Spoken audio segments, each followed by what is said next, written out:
आपली परिस्थिती काही वेगळी आहे का? का वेगळी नाहीये? अतिशयोक्ती आहे का? खरं तर हे जे बोलणं आहे ते चुकीचं आहे का? म्हणून उज्ज्वला थिटे यांना मला विचारायचं आहे. उज्ज्वलाताई, मला सांगा, आम्ही जे दृश्य बघितलं ते अतिशय धक्कादायक होतं की हे चित्र महाराष्ट्रातलं आहे का असा प्रश्न पडावा अशी परिस्थिती. तुम्हाला बंदूकधारी पोलिसांच्या बंदोबस्तामध्ये का जावं लागलं? हे दृश्य महाराष्ट्रातीलच आहे. सोलापूर जिल्ह्यातील मोहोळ तालुका येथील अनगर हे एक छोटंसं गाव. साधारणतः 7 ते 8 लोकसंख्या असलेले ते गाव आहे आणि तेथीलच हे सर्व घटना आहे. मी अनगर नगरपंचायत येथील नगराध्यक्षपदासाठी इच्छुक होते. तिथं आतापर्यंत 68 वर्ष झालं ग्रामपंचायत होती आणि ती बिनविरोध होत होती. याचा तेथील राजकीय नेते माजी आमदार राजनजी पाटील यांना खूप अभिमान होता.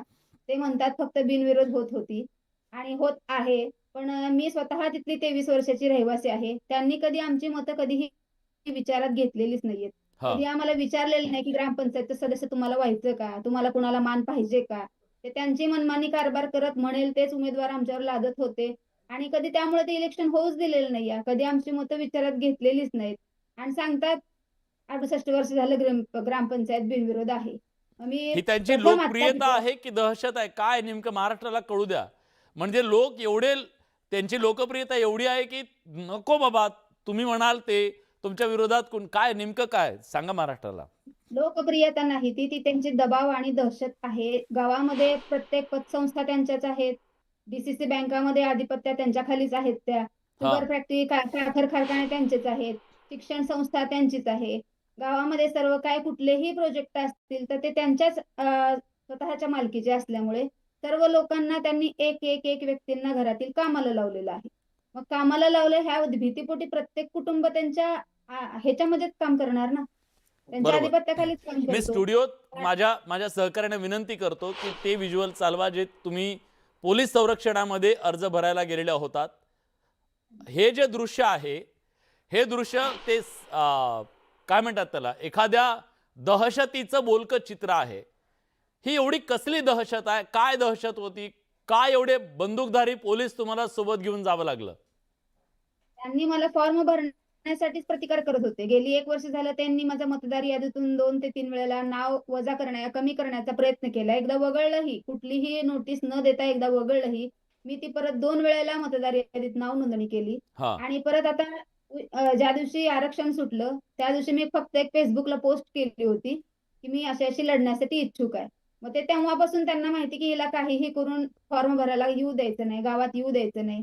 गेले 8 दिवस झालं मी फॉर्म भरण्यासाठी तिथे जाण्याचा प्रयत्न करीत होते. तर मोहोळ तालुक्यातील एकही वकील मला नोटरी करून देत नव्हते. कुठलंही मला ॲफिडेव्हिट दिलं गेलं जात नव्हतं.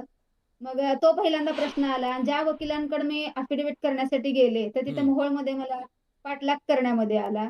मी ज्या गाडीमध्ये बसते ते त्यांना माहीत होत होतं. एवढं त्यांनी माझ्याजवळ ते त्यांचं हे होतं, त्यांचं लक्ष होतं.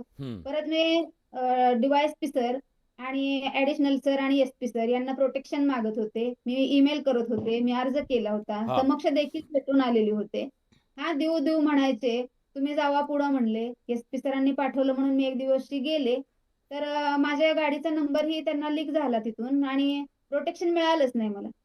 आणि 10 ते 15 गाड्या माझा पाठलाग करत यायला लागल्या आणि आमच्याजवळ एक 3-4 प्रकारचे व्हिडिओ आम्हाला भेटलेले होते, की ते गाड्या कसं अडवणूक करतात. आता गेली तिथली 23 वर्षाची रहिवासी आहे. माझ्याजवळ व्हिडिओ आले होते. प्रत्येक ठिकाणी ऊसाचे ट्रॅक्टर्स आडवे लावले होते. प्रत्येक गाड्या चेकिंग केल्या जात होत्या. हा. अनगर या गावी जायला मोहोळवरून 6 ते 7 मार्ग आहेत. तर प्रत्येक ठिकाणी गाड्यांची अडवणूक होत होती आणि आज माझ्या कितीतरी महिला गावातील, ती सर्वांना त्या अनगर नगरपंचायतच्या त्या कार्यालयामध्ये बसवून ठेवण्यात आले होते 10 तारखेपासून. ही आली तर तिला अजिबात फॉर्म भरू द्यायचा नाही. ती नंबरला थांबली की तिच्या पुढे 50 बायका, मागे 50 बायका, तिला मध्ये घ्यायचं, अश्लील बोलायचं, हातवारे करायचं, काहीतरी अॅट्रॉसिटीचा प्रकार घडेल असं भाग पाडायचं, तिचा नंबर येऊ द्यायचा नाही. असंही प्लॅनिंग केलेलं होतं त्यांनी. बरं, पण मला एक मग सांगा, खरं तर आजच्या चर्चेसाठी राजन पाटील यांनी यावं यासाठी मी त्यांना विनंती केली होती. ते मला येतो म्हणाले. बघा, फोनवर ते परत आले तर आपण त्यांना प्रयत्न करूया. माझ्या टीमला सांगतो, ते फोनवर येतो म्हणाले होते. पण त्यांचं एक असं म्हणणं होतं की तुम्ही ड्रामा करताय, हे जे करतायत ते प्रसिद्धीसाठी करताय अशा प्रकारचं म्हणणं आहे. खरंच ही प्रसिद्धी आहे, तुमचं भांडण काय नेमकं? प्रसिद्धी असायला मी कुठलीही राजकीय नेता नाही एकतरी, आणि मी कुठलीही प्रशासकीय अधिकारी पण नाही. सर्वसामान्य विधवा महिला शेतकरी. त्याच अनगर गावामध्ये माझी 28 एकर शेत जमीन आहे. हा. गेली 2 वर्षापूर्वी पाटील परिवार व आमच्यामध्ये वाद झाला. वाद तर एकदम क्षुल्लक कारणावरून होता. सासू काय कारण सासऱ्यांना होतं? काय एकमेव कारण होतं? फक्त छत्रपती शिवाजी महाराजांची मिरवणूक, शिवजयंतीचा उत्सव चालू होता आणि त्या मिरवणूकमध्ये कुठलीही गावामध्ये मिरवणूक असेल तर पाटील परिवार व त्यांच्या मुलांना खांद्यावर घेण्याची प्रथा होती आणि आजही आहे. हा. आणि कालच्या जल्लोषामध्ये पण तुम्ही पाहू शकता की हो, खांद्यावर फक्त दाखवतोय ते तुमच्या बाजूला. तिघही पुत्रांनाच घेतलेलं आहे. नजर चुकीने त्यावेळेस माझ्या मुलाला एका व्यक्तीने घेतलं. ते तेवढं घेतलेलं पाहूनच राग आला. 12वीला इकडं पेपर देतोय मुलगा आणि इकडे त्याच्यावर अॅट्रॉसिटी होतीये आणि त्याच्या अॅट्रॉसिटीचा ते उल्लेख त्याच्या एलसी वर केलाय सर. तो एलसी मी दाखवले मध्ये प्रत्येक पत्रकारांना की त्याच्यावर दरदरीत शेरे टाकलेत आणि असा असा गुन्हा नोंद आहे आणि या मुलाला कुठे ऍडमिशन देऊ नका. ठीक आहे, हाही प्रकार केला त्यांनी. ठीक आहे. मी येतो तुमच्याकडे. उमेश पाटील